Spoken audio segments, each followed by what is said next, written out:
This podcast may contain content that is graphic and disturbing in nature. Listener discretion is advised. After an unstable early life, a young teenage girl in Manchester, England, finds herself a new group of friends where she felt loved and who she saw as family. But how devastating are the consequences when one person in the group turns on the teenage girl?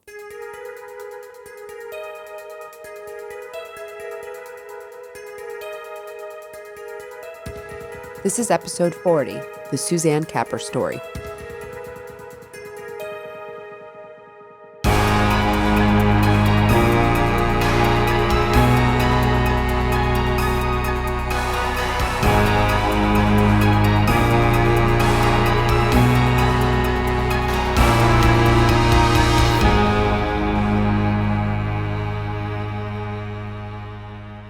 Hey, Amy. Hi, Megan. How's it going? Excellent. How are you?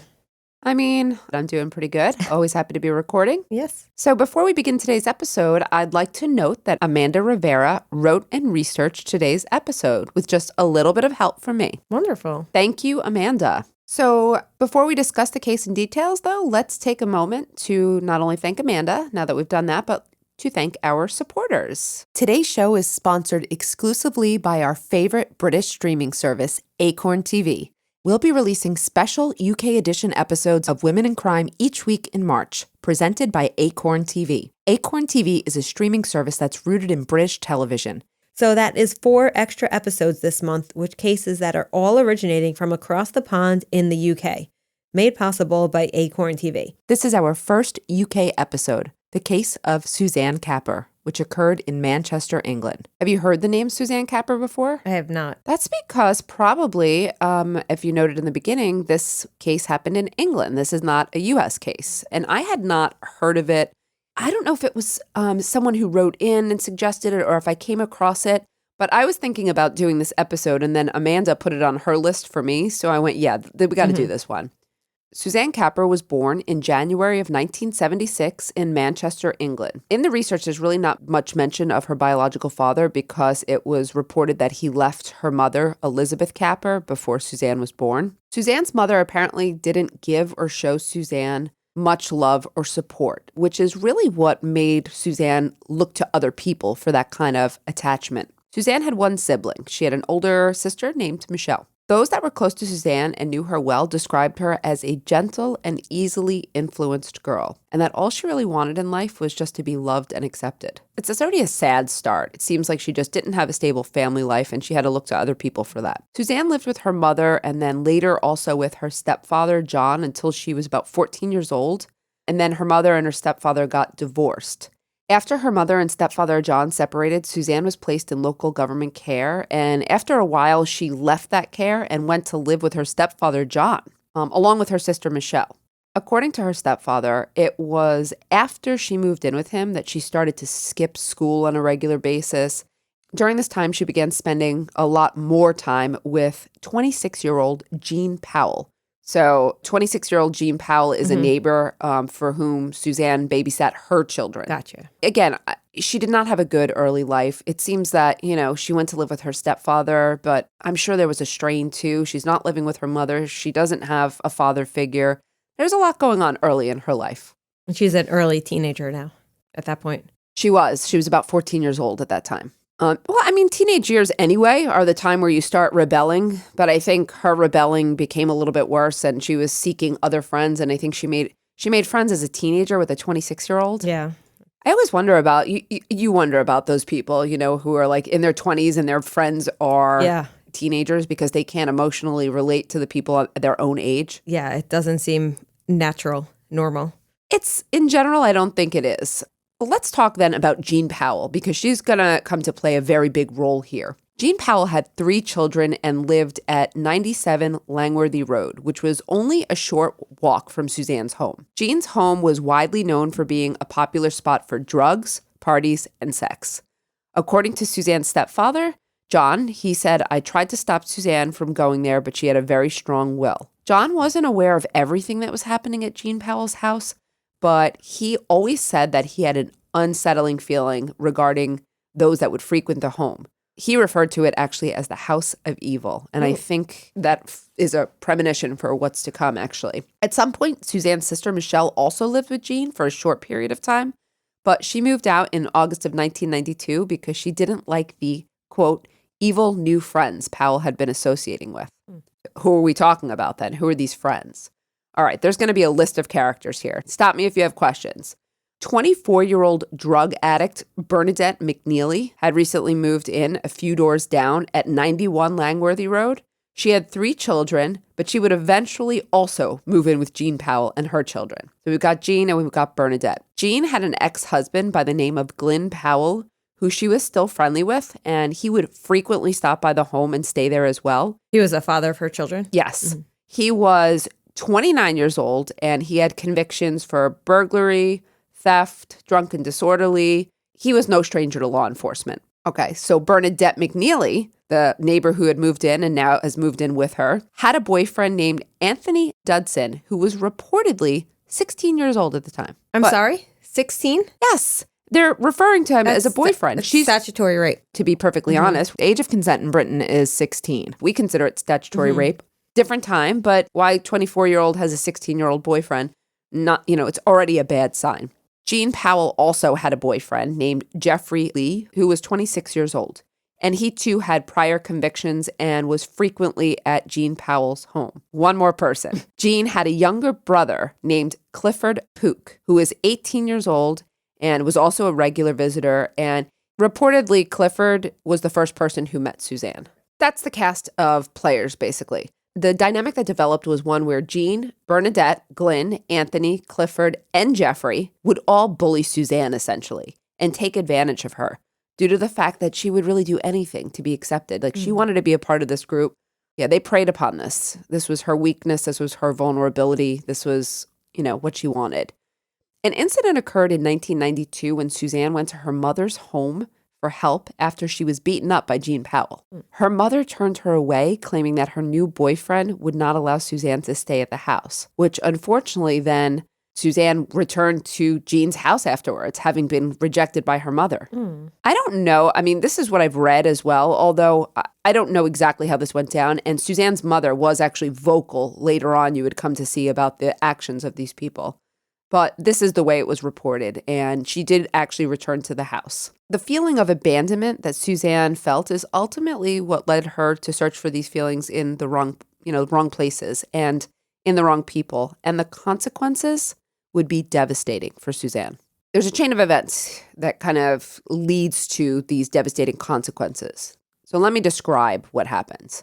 In December of 1992, Anthony Dudson had contracted pubic lice and that's correct, I said pubic lice. And so did a number of the people in the household. Bernadette McNeely told Dudson that she thought he had caught it from Suzanne because she had also contracted pubic lice. But so did basically everyone in the house. Dudson and McNeely most likely caught pubic lice because Anthony was having sexual relations with Jean, Bernadette, and Suzanne. Oh, jeez. Yeah. And how old is Suzanne at this point? She's still young? She was young at this point. Yeah. She was, I want to say 15 years old. Yeah, no, she's young. Yeah. She's underage, clearly. And they're all having these sexual relations and sharing partners. Although, Anthony and Bernadette believe they contracted it from, this is where their logic was bizarre. So they basically believe they contracted it from a bed that Suzanne had slept on, even though they were all sharing sexual relations with each other. The group also accused Suzanne of stealing a pink duffel coat that belonged to Bernadette McNeely. These two incidents are really what led the group to ultimately turn on Suzanne. And again, I think it could have been any event because this group is not, this is definitely a bad group. So here's what happened. On December 7th, 1992, Suzanne was coaxed back to Jean Powell's house. She had left. And she was coaxed back under the impression that a guy she liked was at the house waiting to see her. When she got there, however, she was met with Glenn Powell and Anthony Dudson. The two grabbed her when she got inside the home and held her down while Glenn shaved her head and eyebrows off. What? I mean, this is, I'm not sure if it's they're thinking hair lice or if this is just a way to shame her, but this is the initial act. They grabbed her. I mean, this gets a lot worse. This is going to be rough. But after that, Glenn Powell placed a plastic bag over her head Suzanne's head and walked her around the house while simultaneously hitting her on over the head over and over again. She was kicked repeatedly by Jean and Bernadette, and as if that wasn't enough, they also beat her with 3-foot-long wooden spoons. It was a decorative spoon. You would have this hanging on your wall in the kitchen or something, kind of like those Welsh wedding spoons, the carved spoon that some people just have hanging as, part of the decor, and a belt. So, they're systematically carrying out a real beating on this girl. After the beating she sustained that day, Jean Powell locked her in a cupboard overnight. What? Yeah, a cupboard.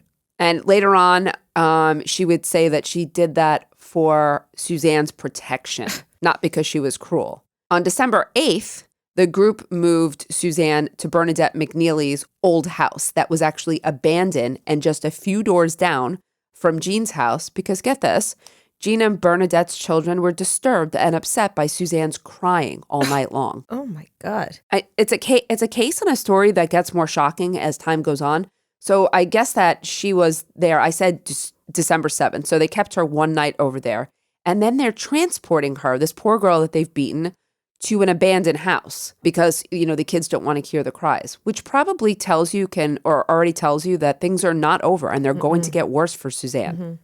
What happened next spanned over 5 days, and they were awful days for Suzanne. She was severely tortured in many horrific and gruesome. Was she sexually assaulted? They did not describe a sexual assault at this point, but they were gruesome other ways. She was regularly injected by the group, different members too of the group, with amphetamines, drugs, amphetamines, and she was burned on her face and her body with cigarettes. What? I'm telling you, this is... Bernadette and the others also were serious drug users, and they were high some of the times, or I'm going to assume a lot of the times, to be honest. She was tortured and abused, and while she was being tortured, she was forced to listen to a tape of Chucky repeating, "I'm Chucky, want to play?" What? Do you remember Child's Play, the horror movie? Okay. So, through headphones, as well as rave music that they played at maximum volume. Oh, jeez. These people were particularly cruel. At some point during the time of her capture, Clifford Pook and Jeffrey Lee were called to the house by the rest of the group, and they saw Suzanne for the first time since the group had kidnapped her. And she was, at this point, blindfolded, gagged, and tied to a bed. So apparently Clifford and Jeffrey were not in on the initial acts. They came later, and that's kind of important to understand because when I say the group, they weren't all together at every time. And of course, I'm sure you're going to see where this is going with different players and characters, and there's going to be finger pointing and whatnot.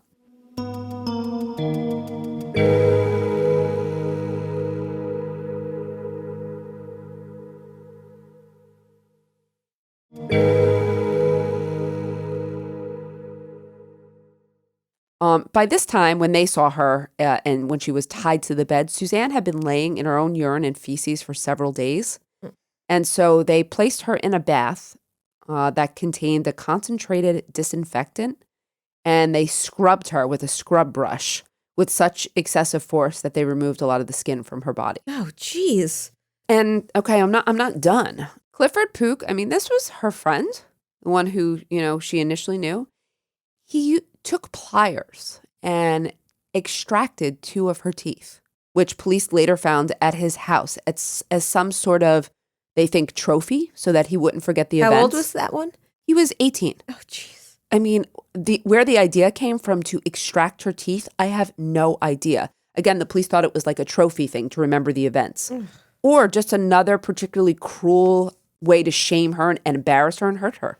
Pook also snapped one of her teeth in half and left the nerve exposed. And according to Anthony Dudson, who would later wind up talking, Clifford laughed the entire time through the entire process of taking her teeth out and hurting her. The group then came to an agreement that Suzanne had to be removed from the house because Suzanne's sister Michelle was kind of looking for her. And she had inquired, where is Suzanne? And she told them that her stepfather was going to report Suzanne missing to the police because they hadn't seen her in 5 days. And I think Suzanne would live with Jean on and off, go back to her father's. I think she bounced in between. So If she was gone for a couple days, maybe, they didn't, like if some other 15-year-old was gone for 2 days, you might report it. But because she was always back and forth, I don't think they reported immediately. After bearing 1 week of torture, that probably felt like a lifetime to this poor girl. On December 14th, 1992, Suzanne was moved from the home, only to be forced into the trunk of a car that one of the group members had stolen, and they drove 15 miles to basically a remote woodland. It was on the outskirts of Stockport. The group members that were in the car, and this is important, so pay attention, were Bernadette McNeely, Jean, Glynn, and Anthony. They removed Suzanne from the trunk of the car and pushed her down an embankment into a patch of like brambles, which are like rough, prickly shrubs. She was reportedly semi-naked at this point. Bernadette McNeely then poured gasoline over Suzanne, but she was having trouble getting it to ignite. So Glynn Powell ended up using a lighter to ignite the gasoline, setting Suzanne up in flames. Assuming that Suzanne was dead, the group drove away laughing and singing "Burn, Baby, Burn." These are shocking events. As criminologists, I think we find a lot of things as criminologists, I think we don't find a lot of things shocking, but some of these cases that I've encountered, I'm horrified at, like, where's the humanity, right? And that many people, like there's that many monsters that work in tandem. Right. And I think I really want to talk about that later, about the group effect and how this comes to happen. But here's what happened. They also stopped on the way back to Jean Powell's house and they bought alcohol and they went back and started drinking with Jeffrey Lee and Clifford Pook, who were waiting for them at the house. But what they didn't count on was the fact that Suzanne managed to survive the attack. Are you kidding? I'm not kidding you. She was able to make it up the embankment and a quarter of a mile before being found by a man named Barry Sutcliffe and two of his colleagues that they were on their way to work. She made it down the road. Barry and his colleagues managed to get Suzanne to a house that was nearby. It belonged to a couple who called an ambulance for her. When Suzanne was found, she thanked Barry a million times before muttering, "Over there in the field, they burnt me. They put petrol on me." It's horrible. Due to the suffering from burns, she had 80% burns over her body. Suzanne was placed into a medically induced coma. The extent of her burns were so severe that her mother and stepfather were unable to recognize her. And the only way they were able to identify her was by a partial fingerprint from her thumb. So she survived? Unfortunately, Suzanne was not able to recover from her extenuating injuries and died on December 18th, 1992, due to multiple organ failures as a result of her burns. But not before she was able to name all of her attackers for the police. Amazing. One of the only, I don't even want to say positive, but one of the only things for which I guess I would be grateful is that she was able to point out who did this to her. So what happens next after Suzanne dies and names her attackers? There are some arrests coming, as you might imagine, Amy. Inspector Peter Wall was the one in charge of the Suzanne Capper case, and on December 14th, he instructed his officers to go to Jean Powell's home and arrest these perpetrators. Now, initially, all 6 of the group members denied any involvement in the kidnapping and murder of Suzanne. However, under questioning from the police, Anthony Dudson was urged by his father to come clean about what happened. And he did that. He actually reported everything that happened. Who knows if what he told was the whole truth. Did he have the least amount of... He was one of the lesser culpable people in this scenario. He reported everything. He reported all of the members. And on December 17th, 1992, all 6 of the group members were taken into custody and charged with kidnapping and attempted murder. Because at this time, Suzanne was still alive. Got it. They were later charged with her murder on December 23rd, 1992. There's a trial to follow. There were not guilty pleas here. This was 1992. The trial began on November 16th, 1993, so about a year later. So it's a short time frame and lasted for 22 days. During the trial, the gang began to unravel. They started to turn on each other and deflect the blame from themselves. And obviously, they were trying to minimize their own guilt and maximize other people's, which is a common theme in these types of group cases. And is something we saw when we covered the Shannon Christian episode? It's the same thing, pointing fingers. What's the strategy? Also, and not surprisingly, all of them distanced themselves from the burning of Suzanne. None of the group members wanting to own up to this horrific act. During the trial, Jean Powell tried to portray herself as an innocent, and she made it seem like she didn't want to participate in the kidnapping or the murder of Suzanne. She said that she sat in her car while the others set Suzanne on fire because she was against it. She stated, "I was numb. I was so scared." Jean also claimed that she had locked So they took the stand? Yes, some of them took the stand. Jean also claimed that she had locked Suzanne in the cupboard for her own safety and that she loved her as a sister, adding that she can't stand violence. "I don't even smack my own children." Oh, jeez. These were her claims on the stand.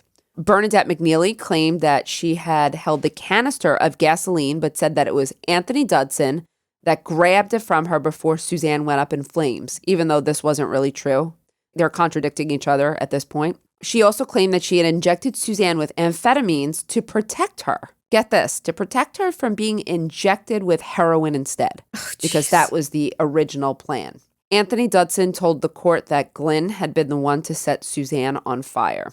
So essentially, we have a trial where all the perpetrators have been identified and they're just trying to minimize their roles. The medical evidence was pretty clear and the involvement of these people was not in question. How would this work out with everyone pointing the finger at each other? I mean, what do you think the outcome of their trials are going to be? All guilty. Okay, well, let's talk about it. You are right. There are convictions coming down the line here. But I'm not sure that the convictions and the outcome are exactly what I would have thought. And we can talk about that too. On November 24th, 1993, Clifford Pook, he was cleared of murder, but he pled guilty to conspiracy to cause grievous bodily harm and false imprisonment. He's the one who was at the home. He wasn't at the scene of the fire. Correct. Okay. He was sentenced to 15 years in prison. Justice Potts, the judge on the case, found Jean Powell, Bernadette McNeely, and Glenn Powell guilty of murder, guilty of false imprisonment, and conspiracy to cause grievous bodily harm. And they were sentenced to life imprisonment with a minimum of 25 years. Jeffrey Lee was acquitted of murder and conspiracy to cause grievous bodily harm, but pled guilty to false imprisonment and was sentenced to 12 years. Anthony Dodson was found guilty of conspiracy to cause grievous bodily harm, false imprisonment, and murder, but he was detained indefinitely with a minimum of him having to serve 18 years. Indefinitely? Doesn't that mean life without parole? Anthony Dodson was essentially sentenced to life, but with a minimum of 18 years. Okay, got it. Here's what happened. There was appeals and then there's releases. So I want to talk briefly about this. Jeffrey Lee appealed his sentence and got it reduced from 12 years to 9 years in November 1994. It's very short to me. In 2002, Dodson's minimum sentence was cut from 18 to 16 years. And in June of 2012, Bernadette McNeely's sentence was reduced by 1 year, which didn't make much of a difference. Jeffrey Lee was released early in 1998 after serving 5 out of his 12-year sentence. 5 years. Awful. Yeah. Then Pook was released after serving 8 years in 2001, or close to 8 years. It might have been between 7 and 8. Bernadette McNeely was released from prison in December of 2014, which means she served about 20 years in prison. Jean and Glenn Powell, along with Anthony Dodson, remain in prison to this day. So half of the members got out and half of them are in prison. I mean, it's upsetting. It's disturbing on serious levels. I want to get to our thoughts, but first I want to start with how do we explain how this happened? How 6 people could come together and torture a girl and no one had an attack of conscience or wanted to stop, or there was no indication that there was anyone in the group who, ever said, this is wrong, we shouldn't do this. Nothing. There was a lot of discussion in the media around this crime and the underclass that was created in this area where they live due to lack of social programs for the poor. And I'm certain that that's true. And I'm certain that these individuals, some of them faced serious lack of opportunities and strain. But I don't think that lack of opportunity and strain is enough to explain the gruesomeness of this crime. I don't think, or the brutality here. Also, if you're going to claim that it has to do with their social standing, this crime was not financially motivated either. No.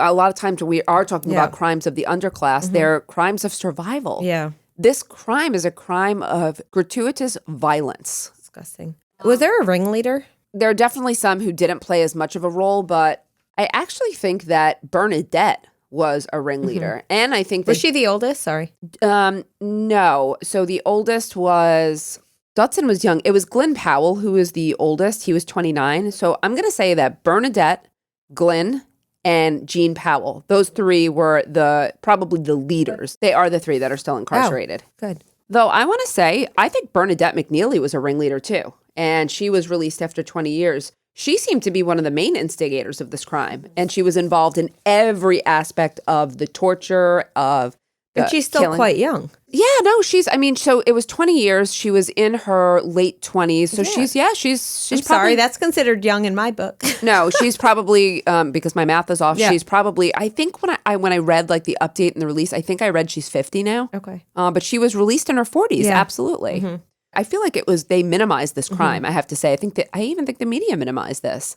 I think most of the people in this house demonstrated real antisocial traits in terms of their lack of sympathy, their parasitic lifestyles, backgrounds of criminal history, lying, poor social relationships, promiscuity, irresponsibility, lack of long-term planning. But I think there's more than one dimension, and that is the group mentality or mob mentality, which we really haven't discussed before.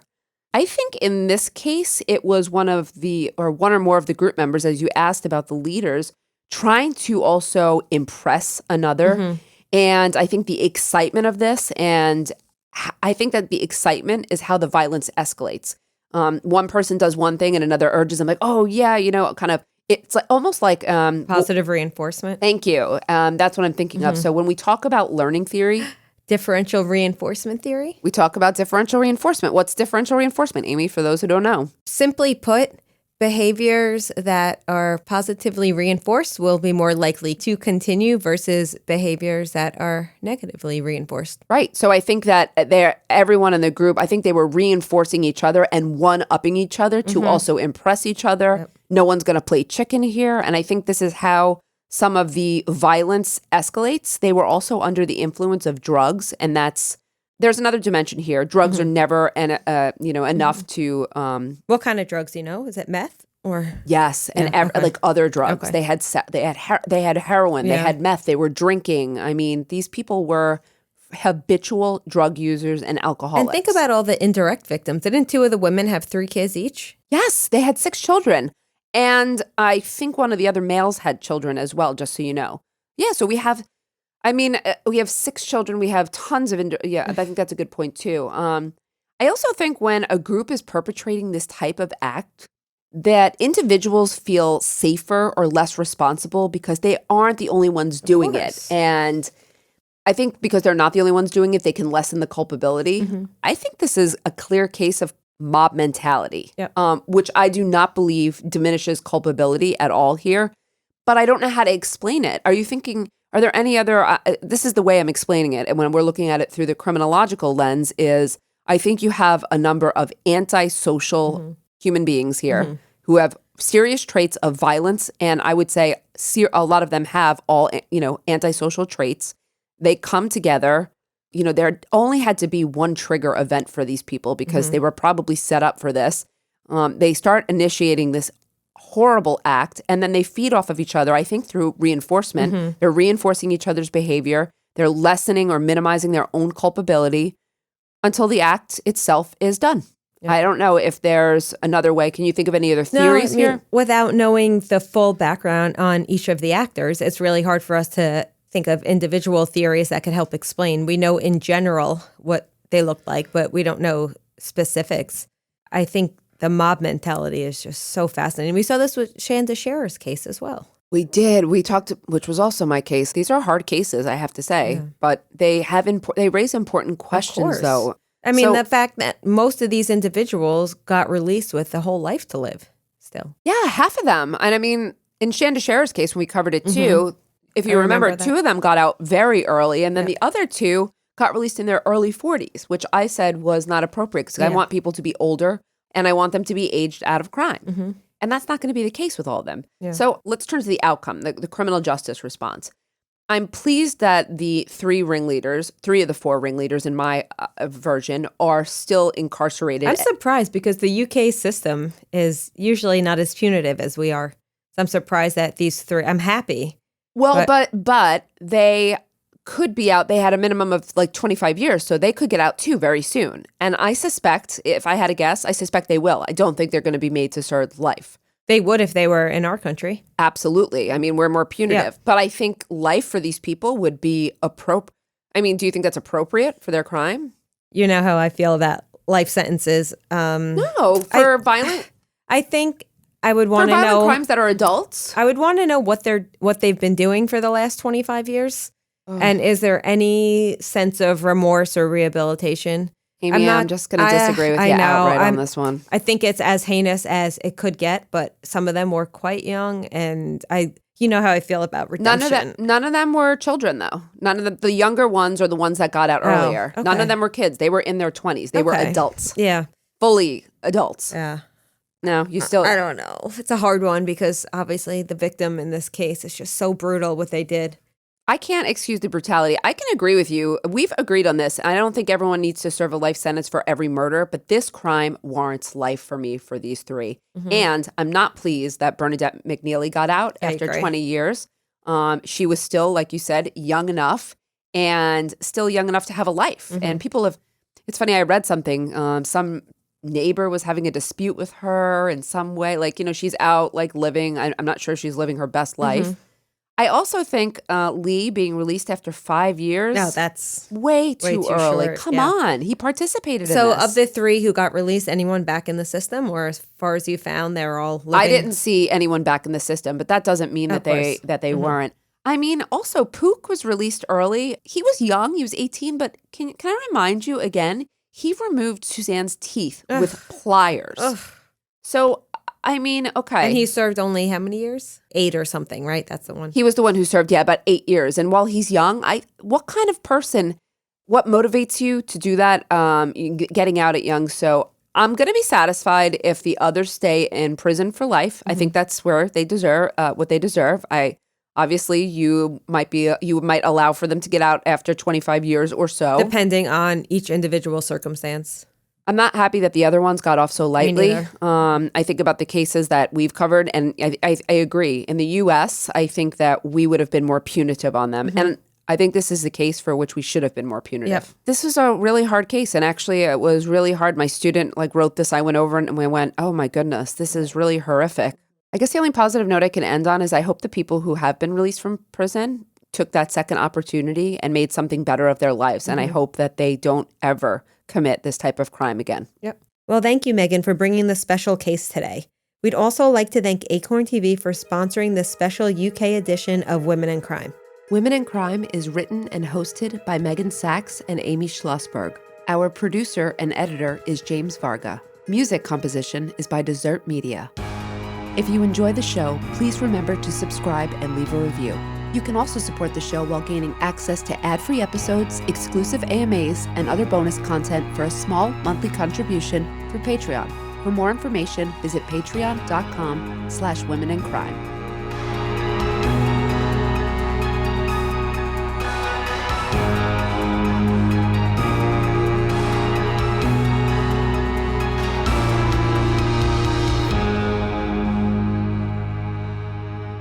Sources for today's episode come from The Independent, Screenrant, Medium.com, and The Confidentials.